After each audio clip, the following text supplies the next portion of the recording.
Programa Um Novo Olhar. Olá, bem-vindos, bem-vindas. Estamos juntos aqui e no programa de hoje nós vamos tratar de um tema da maior relevância, que é o Setembro Amarelo. E estão comigo as duas queridíssimas Tânia e Cristina. Então, boas-vindas, Tânia.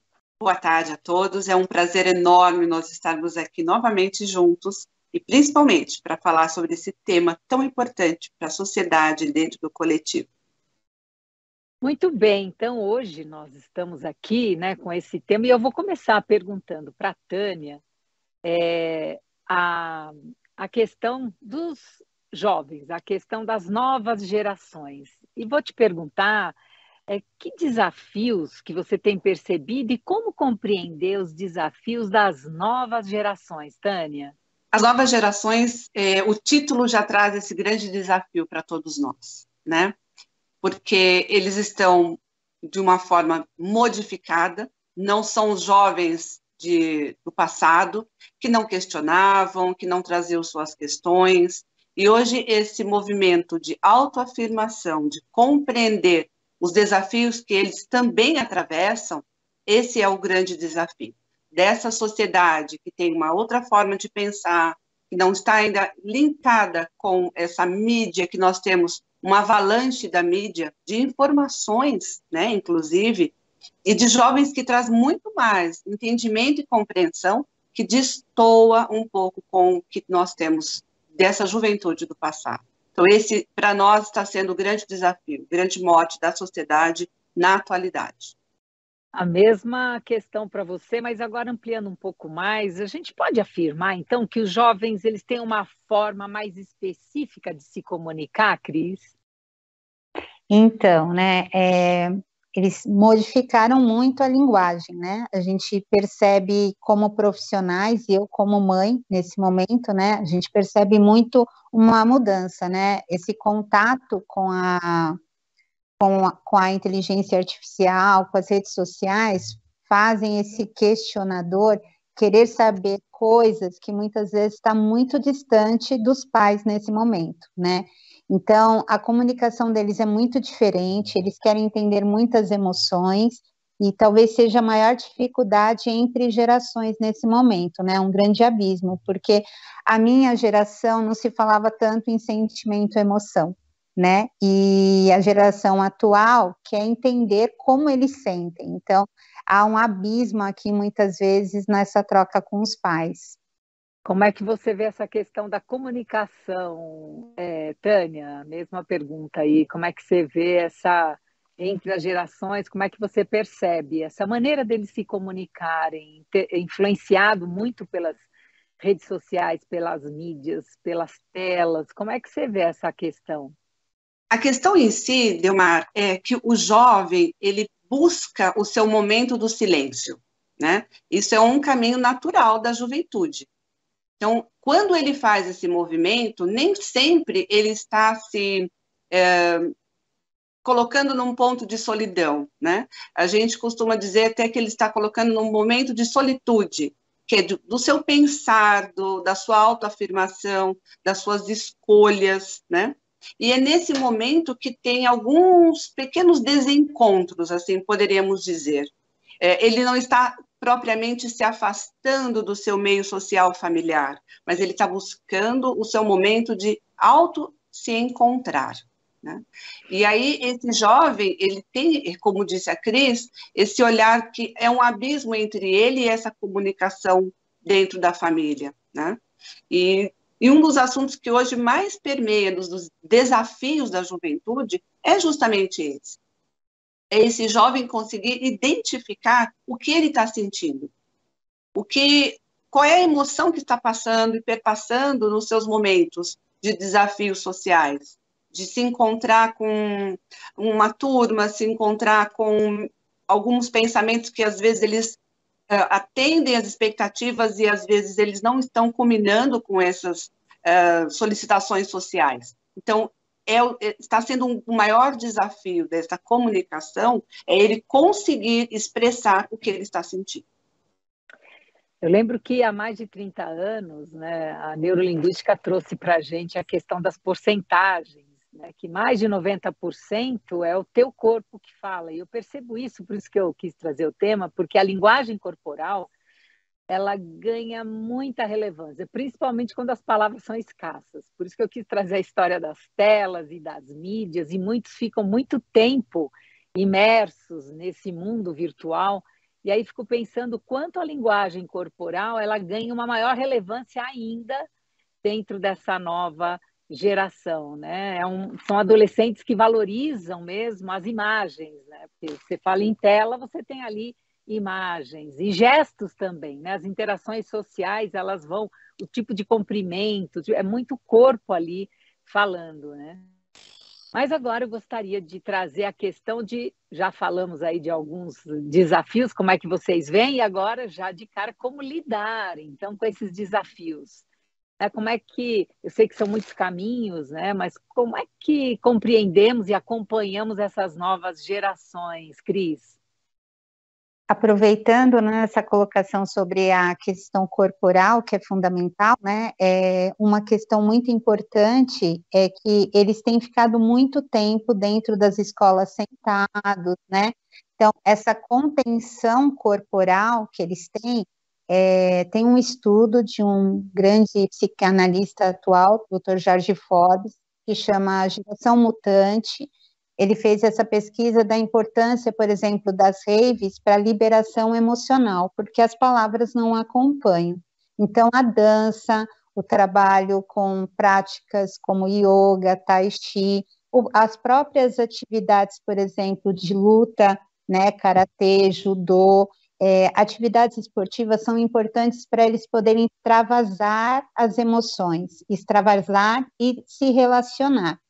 Então, nesse sentido, um dos caminhos que muitos dos especialistas atualmente têm trazido é exatamente essa questão, né? Movimento corporal. Hoje a neurociência tem focado muito nessa reflexão, né? Trazido a importância do movimento até para a ativação aí de novas possibilidades cerebrais.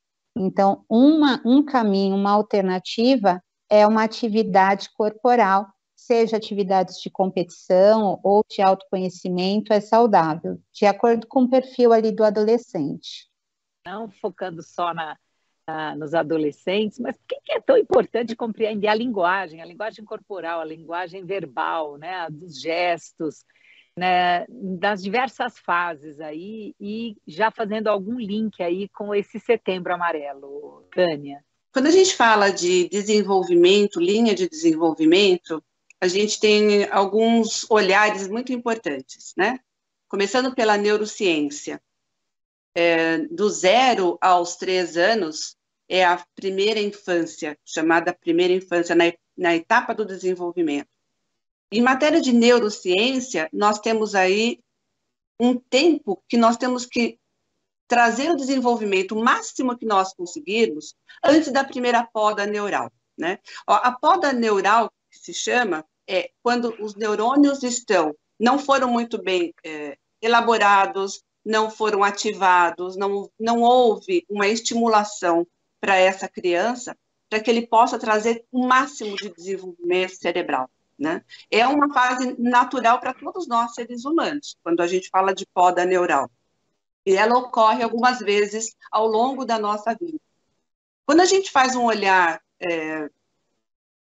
mais sistêmico, nós temos aí a linguagem antroposófica, que a gente pode trazer no primeiro setênio, né, que é a linha de desenvolvimento do 0 aos 7 anos, que também a gente fala de muito estímulo, que a gente também fala de muito desenvolvimento. E as compreensões, quando ela chega nessa primeira fase, na fase do desenvolvimento, em olhar da neurociência, nós estamos também falando das competências emocionais que esse ser humano, que esse indivíduo está adquirindo ao longo da vida dele, né? Quando ele parte para o segundo setênio, que é o momento desafiador, dos 7 aos 14 anos, que a gente começa a falar, então, da conhecida e famosa adolescência, esse cérebro acabou de receber, né, aos 12 anos, a primeira formação. Ele entrou na formação do neocórtex é quando ele começa também a ter uma das maiores enxurradas emocionais.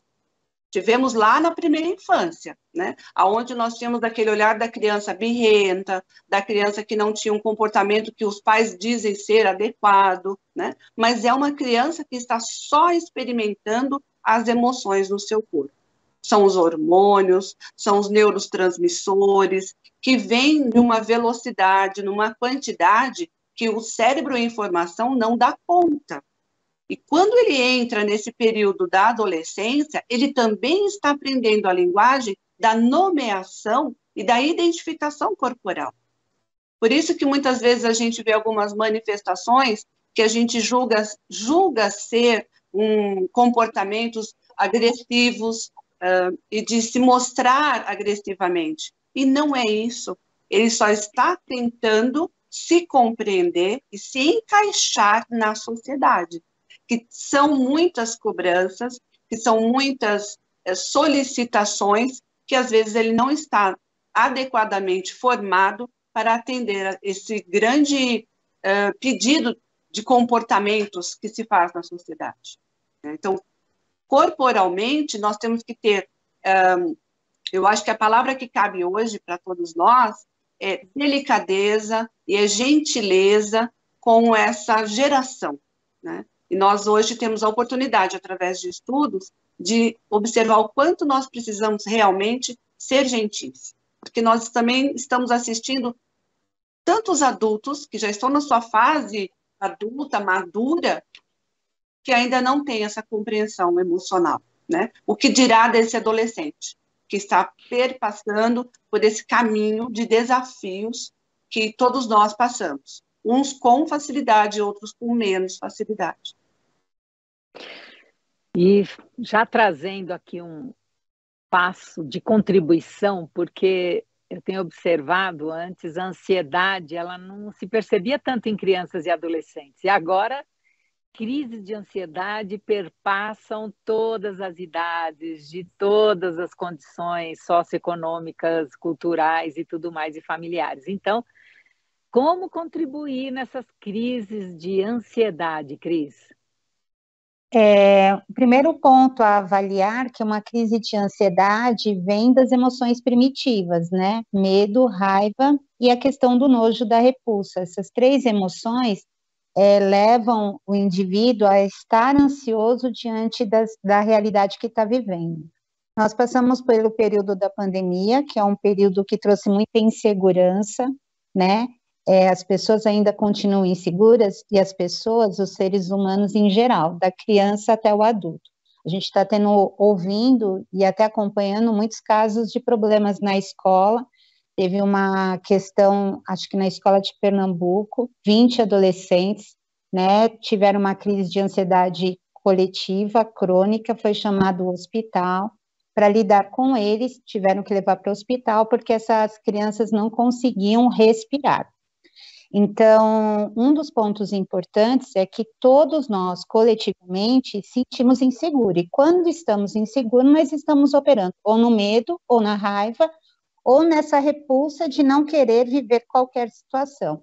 Então, o trabalho começa sendo orgânico, físico, né? Então, aprender a lidar com a respiração é fundamental, aprender a controlar o comportamento do rosto, né? Uma das coisas que eu trabalho muito, eu peguei uma moça aqui com 24 anos, com crises de pânico, e ela não subia mais elevador, ia morar num apartamento, e nós tivemos que trabalhar 3 meses uma consciência corporal, subir e descer elevador com ela, trabalhando a respiração, entrava o gatilho da crise, eu aprendi a ensiná-la a reverter.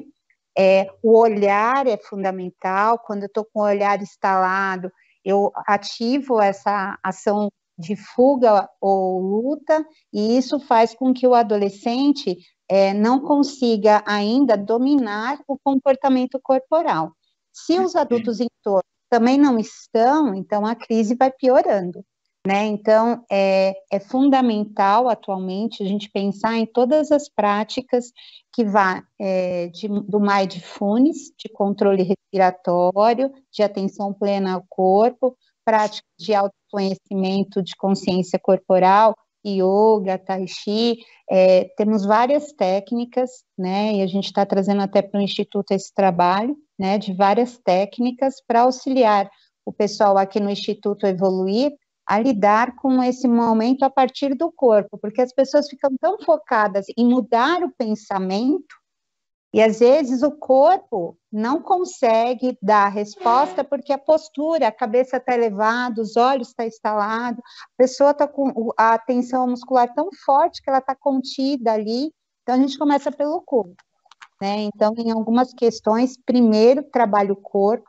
para depois um trabalho futuro com profissionais dentro da psicologia para entender os gatilhos, mas a consciência corporal atualmente é fundamental. Muito bom, muito bom. E eu vou pedir mais dicas agora da Tânia, né? Como é que você vê, de que maneira nós podemos contribuir nessas crises de ansiedade que estão aí presentes em todas as gerações, mas focando hoje aqui nas novas gerações, Tânia? Eu acho que o primeiro passo que nós podemos ofertar a essa nova geração é não ir contra o caminho que eles estabeleceram como o certo para eles, até o ponto que o que eles estejam fazendo não viole as suas próprias vidas. Eu acredito que dentro da área da educação esse é o caminho, porque senão nós vamos estabelecer aí uma guerra com essa adolescência, com essa juventude. E o convite da Cris corporalmente, essa consciência corporal, é justamente um convite para que eles encontrem uma saída para essas buscas infindáveis através dos excessos de mídia. Eu acho que o processo que nós atravessamos, pandêmico, trouxe um prejuízo no quesito de tantas buscas pelas telas. E isso foi desconectando a parte superior da parte inferior do nosso corpo, né? Então, o convite seria exatamente esse. Tomar essa consciência corporal, mas um ingrediente que eu acho fundamental para todos é o diálogo, é o questionamento, é a pergunta pelo qual, para ele, o que está sendo importante para ele naquele momento, né? O que importa para ele exatamente neste exato momento. Nós temos acompanhado inúmeros casos, inúmeros adolescentes que vão chegando para criemos um trabalho, desenvolvemos uma situação de desconforto em excesso que eles estão neste exato instante, e as respostas são sempre quase as mesmas, né? Eu não consigo dialogar, eu não consigo me fazer entender dentro da minha casa. E é aí que começa esse distanciamento. É aí que começa essa cisão com esse jovem, com esse adolescente. Então, o caminho é essa tomada de consciência, é uma tomada de consciência corporal. Mas nós não podemos perder o foco deste diálogo, dessa existência, né? Esse olhar, esse olho no olho entre pais e filhos, ou responsáveis e esses jovens que estão passando por esses grandes desafios. Bom, então agora a Cris falou da importância para contribuir, da importância da respiração, da importância do corpo, até um banho quente eu ouvi que para muitos auxilia nessa questão da ansiedade. Então tem a visão do corpo. A Tânia trouxe a importância do diálogo. Então, para ver o diálogo, nós temos aí questões cognitivas, intelectuais, emocionais, onde você tem aí os vínculos, né, para lidar com a questão da ansiedade. E temos também uma outra dimensão, que é a dimensão espiritual. Por quê? Se a criança, o adolescente, o jovem cresce num lar que não tem essa dimensão espiritual, que é a matéria pela matéria, que tudo acaba, que é diferente de quando você tem uma visão de transcendência da vida, onde você tem um vínculo com a fé, onde você tem um vínculo com qualquer religião que seja. Enfim, temos essa terceira dimensão também. E entrando nela, agora eu vou pedir, começando aqui pela Tânia. Tânia, qual a contribuição do espiritismo nesse momento aqui do Setembro Amarelo, na questão da ansiedade, na questão dessa contenção da autoagressão que muitos adolescentes, infelizmente, estão envolvidos. Tânia? O Espiritismo contribui para este tema tão importante, sendo exatamente na colocação do esclarecimento do material, né? Da materialização. Porque hoje o que a gente pode ler em artigos e trazendo esse link para o Espiritismo é a falta de consciência do materialismo. Quando esse jovem descobre, ou ele acha que ele não está linkado, e que para ele está tudo bem o que ele está fazendo, dos excessos que ele está cometendo, né? São inúmeros esses excessos que nós temos hoje, nos ofertando em conhecimento pela mídia, ele se desconectou com a sua matéria. Então, o esclarecer a ele desta importância da conexão é a grande contribuição que o Espiritismo traz para que nós tomemos esta ciência e a gente possa auxiliar essa mente jovem que está focado em tantas outras coisas, mas ele não está focado justamente na importância corporal da sua existência, do porquê que ele está aqui, do que ele tem para trazer de bom para essa sociedade, qual é o espaço que ele ocupa dentro da sua casa e das pessoas com que ele convive. Então, ele precisa deste esclarecimento.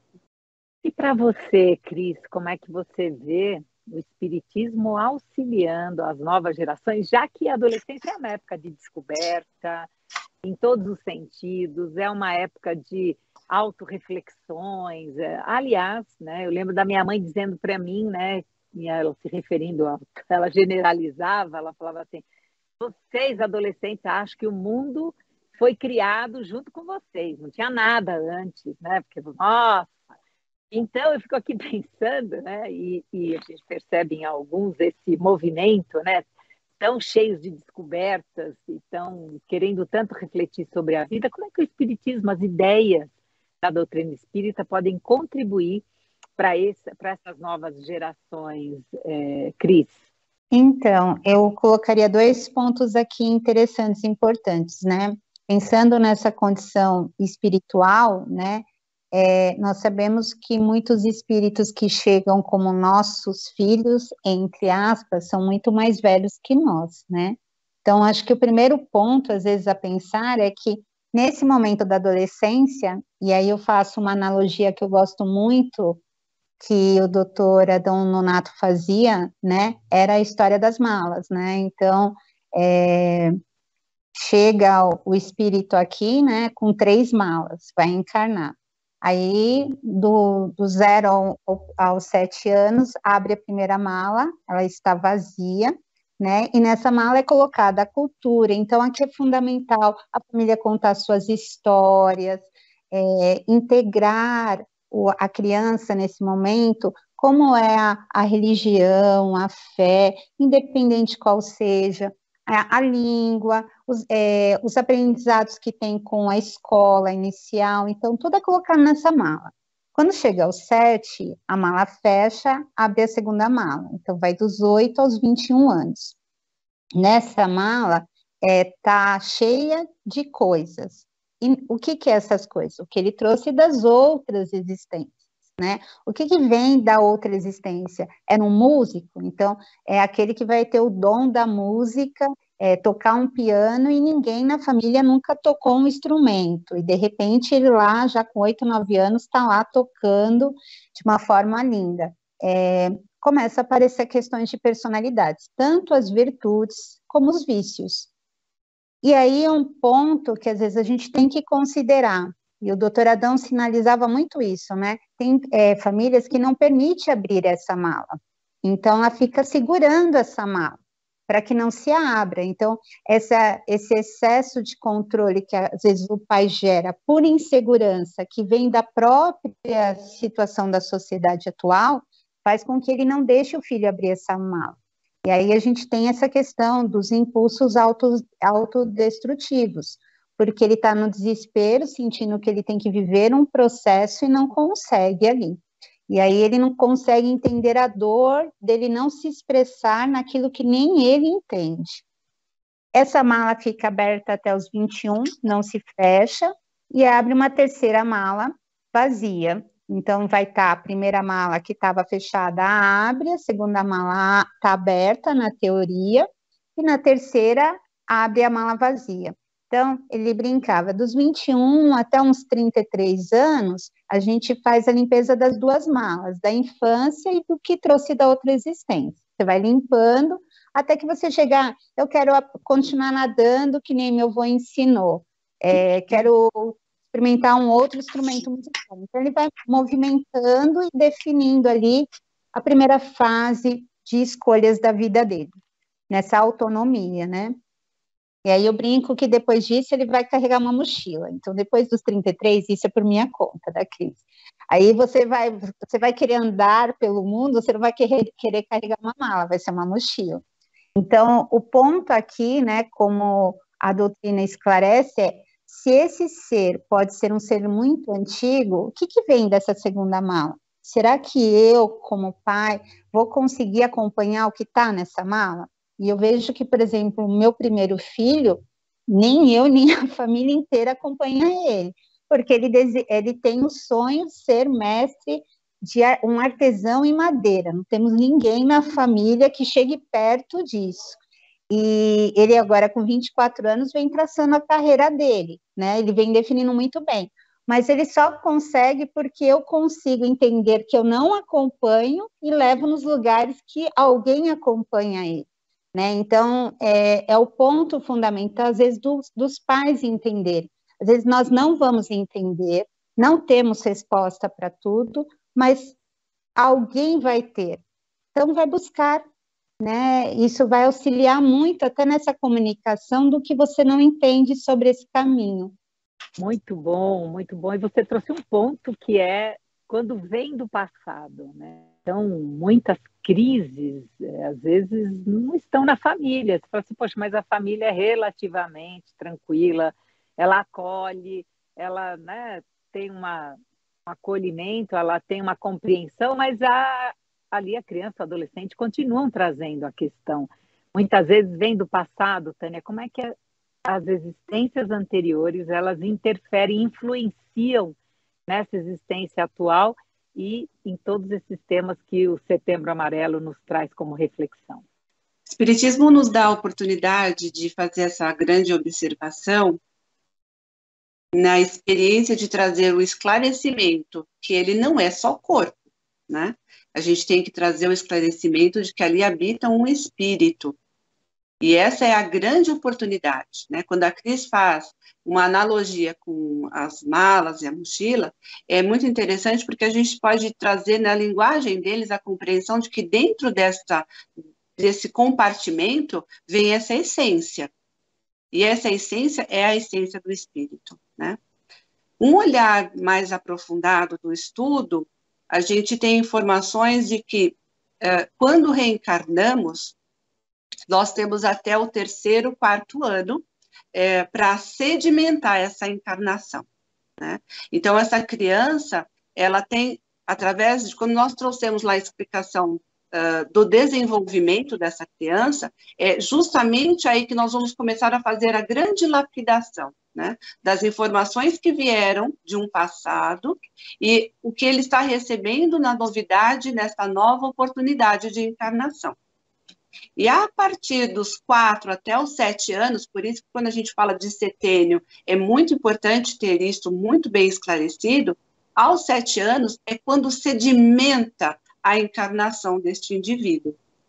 E é nesse processo, desde o início do 0, né, o marco dos 0 anos até chegar a esse 7º ano, é o que nós transmitimos o melhor de informação, o porquê que ele veio, qual a importância, o que esse Deus que nós temos como forma primordial de compreender dessa divindade, de algo maior sobre todos nós, está querendo de cada ser humano, né? Então, o esclarecer, quando eu digo que da materialidade, dos excessos do material em nossas vidas, é exatamente nesse processo. E nós temos aí essas oportunidades, que são os marcos, né, através do desenvolvimento filosófico, antroposófico, que vem culminar com essa grande forma de entendimento que é o espiritismo. e que pode nos fortalecer. Me ocorre, o que vocês duas trouxeram agora me fez refletir um ponto muito importante da questão cultural. Vocês duas falaram em cultura e eu fiquei pensando aqui, e esses temas do Setembro Amarelo, por exemplo, crises de ansiedade, crises de depressão, culturalmente, há poucas décadas atrás, ansiedade era faniquito. Ah, essa pessoa, imagina, isso aí, ixi, é faniquito, isso aí. Ah, e a pessoa, de verdade, ela sente sudorese, as mãos ficam suadas, até pingam, assim. O coração acelera, tem taquicardia. A pessoa tem uma sensação de morte iminente. Isso tudo que hoje é respeitado, é cuidado, tem um tratamento tem nome, nós conseguimos nomear. No passado era faniquito, né? Depressão, então, isso é corpo mole. Imagina a pessoa, imagina, ela que está aí na cama, é tudo fingimento, tanto um quanto o outro. Então, como a cultura, né, em pouco tempo avançou, porque eu fiquei pensando quando vocês duas colocaram, e aí, de novo, né, o que isso tem a ver com o espiritismo, já que eu estou trazendo essa dimensão para o tema? Tem tudo a ver, né? Porque muitas vezes, realmente, naquela família, naquela cultura, nem cabe aquele comportamento, aquela forte emoção de um componente ali da família, mas é justamente para trazer essa abertura de que nós, né, o nosso corpo somos, né, filhos de corpos, mas o nosso espírito, ele veio antes dessa família. Então é muito importante e ainda, infelizmente, eu escuto isso ainda hoje, por isso que eu quis trazer, já que vocês duas colocaram, ainda hoje tem pessoas que nas suas famílias não são compreendidas. Então olha como é importante esse respeito, esse diálogo, essa compreensão dentro desse contexto, tá? Muito bem, agora eu gostaria que vocês trouxessem aqui dicas, né? Dicas de filmes, dicas de livros, dicas de séries, dicas aí para que, além desse nosso encontro, além dessas aberturas, né, de novas reflexões, que a pessoa possa depois continuar dentro desse tema, principalmente se você tem aí na sua família essas questões tão sérias, tão delicadas e necessitando tanto de carinho e de atenção. Tânia, o que você indica para nós? Eu vou deixar aqui como contribuição a sugestão de uma animação. Eu gosto muito do Soul.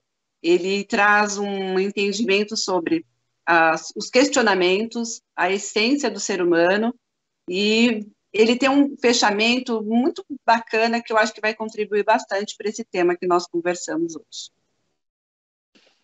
E a sua contribuição, Cris? Eu vou trazer duas contribuições. Primeiro, sobre essa questão da dificuldade de comunicação entre pais e filhos. Então, acho que a animação Divertidamente deixa bem claro isso, né? A dificuldade da escuta, como a Tânia colocou. Então, quando você vê eles ali na mesa, né?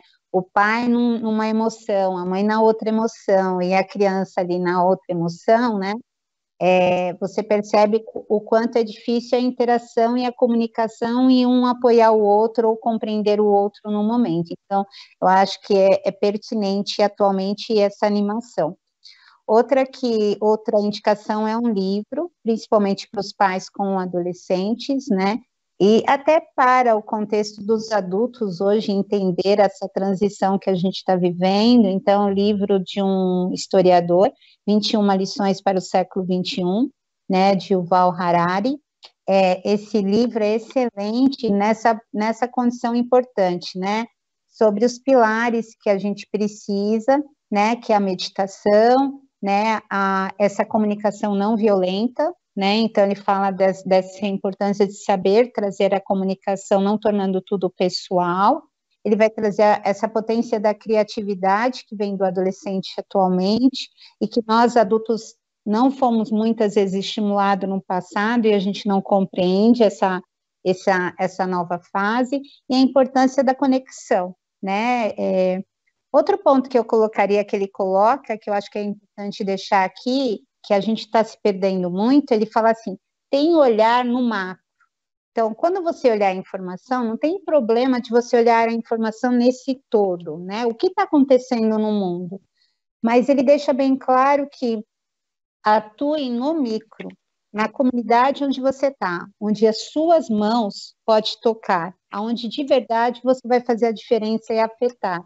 Então, esses 2 pontos que eu deixo do livro que eu acho que vale a pena todos lerem. Bom, eu da minha parte vou, né, deixando aqui, eu gosto muito do Viva a Vida, como é que chama? É um desenho também, ele é mexicano, como é que chama? Um dia que vale a pena viver, é isso? Não, não, isso é outro assunto. Vocês lembram desse desenho mexicano? Como chama? Animação, né? Tá É uma falando A da... vida é uma festa. A vida é uma festa, né? Eu acho que vale, ele toca nesse tema da morte de um jeito, né, muito, muito legal. Um outro para ansiedade que eu recomendo é outra animação, que é Red, né? É muito, nem vou dar spoiler aqui, mas também para a questão da ansiedade, tem vários temas aí envolvidos, de família, né, de constelação, enfim. E um livro que eu pensei aqui, enquanto vocês estavam falando para os pais, é Os Quatro Compromissos, porque a Cris falou assim, às vezes, pais levam muito para o pessoal, sabe? Assim, é muito para si, né? Muito, e aí é importante a gente né, colocar esse ponto, que é o primeiro ou o segundo, né, que é seja impecável com as palavras, é o primeiro compromisso ou o primeiro acordo, e o segundo é nada é pessoal. Então, cuidado, porque às vezes você leva tudo para o pessoal com o adolescente, e a gente já falou aqui, vou retomar alguns pontos, né? Tantos hormônios, tantas descobertas, a vida se abrindo, ele já não é mais criança e também ele não é adulto, e, enfim, vale a pena os pais aí, né, se colocarem, terem esse suporte de deixar um pouco mais leve relacionamento aí, você que tem jovens em casa ou que trabalha com eles, enfim, os 4 compromissos. Bom, e agora eu vou pedindo para vocês as suas considerações finais um pouco estendidas, não precisam ser muito breves e só se despedir, mas procurem fazer aí um fechamento de uma ideia, tá bom? Começando pela Tânia. Minhas considerações é, primeiramente, agradecer por esse instante, que nós pudemos aqui contribuir um pouco para essa temática tão importante que é o Setembro Amarelo, e a atenção, né, que nós podemos deixar aqui como contribuição, eu deixo a palavra atenção, para que nós tenhamos mais atenção e para as dores, para os chamados, para os olhares que não estão cruzando mais dentro das suas casas, para os diálogos que estão se diminuindo. Então, vamos colocar um pouco mais de atenção para esse silêncio que está se passando nesse exato momento, né? Nós temos este mês como um mês que nos convida nessa reflexão, mas nós temos que estender isso ao longo dos anos, né, das nossas existências e buscar trazer esse jovem, esse adolescente que está justamente passando por isso que a Delmara acabou de falar, por essa transição, por essa transformação que todos nós passamos, né? A globalização trouxe a contribuição para que nós olhássemos um pouco mais aprofundadamente para essas dores, para as necessidades que já existiam, né? Mas a gente hoje tem aí esse grande movimento global, que nós temos a oportunidade de saber em tempo real que aqui nós temos um problema e lá do outro lado do planeta também estão atravessando este mesmo problema. Então, fico aqui minhas considerações, meu agradecimento imenso a essa equipe que nos auxilia, que faz com que cheguemos aqui e esse programa chegue até as suas casas. Gratidão. E você, Cris, suas despedidas, por favor.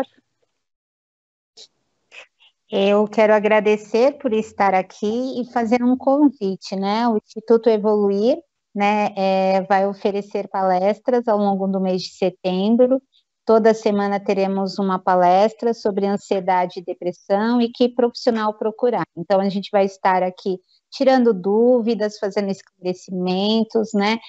Cada caso é particular, a gente entende as dificuldades, às vezes, até de entender o próprio processo, a família envolvida, às vezes, não consegue entender, e como a gente colocou essa questão do pessoal, tem dificuldade demais de entender, então o convite é para que vocês venham participar e nos encontrar. Agradeço muito a equipe e a oportunidade de estar com vocês. Gratidão, Delmar. Eu que agradeço vocês duas e eu quero reforçar a parceria que o Instituto Evoluir tem com a FEAL. Então, você que é sócio do Clube Amigos da Boa Nova tem 15% de desconto nesses encontros sobre ansiedade que vai acontecer com a Cris, com o Douglas e com a Tânia Mancuso. Então, nós temos aí esses 3, né, profissionais maravilhosos e você vai poder tirar todas as suas dúvidas assim mais de pertinho. Se você quiser, né, fazer parte do Clube Amigos da Boa Nova, participe. Pelo Pix é fácil, 11 97 261 0272, de maneira segura e tranquila. Eu vou me despedindo. E, você cuida do seu próprio adolescente, porque quando você cuida do seu adolescente interno, você também auxilia os adolescentes que estão ao seu redor. Até quarta-feira que vem com mais um programa, um novo olhar. Até lá!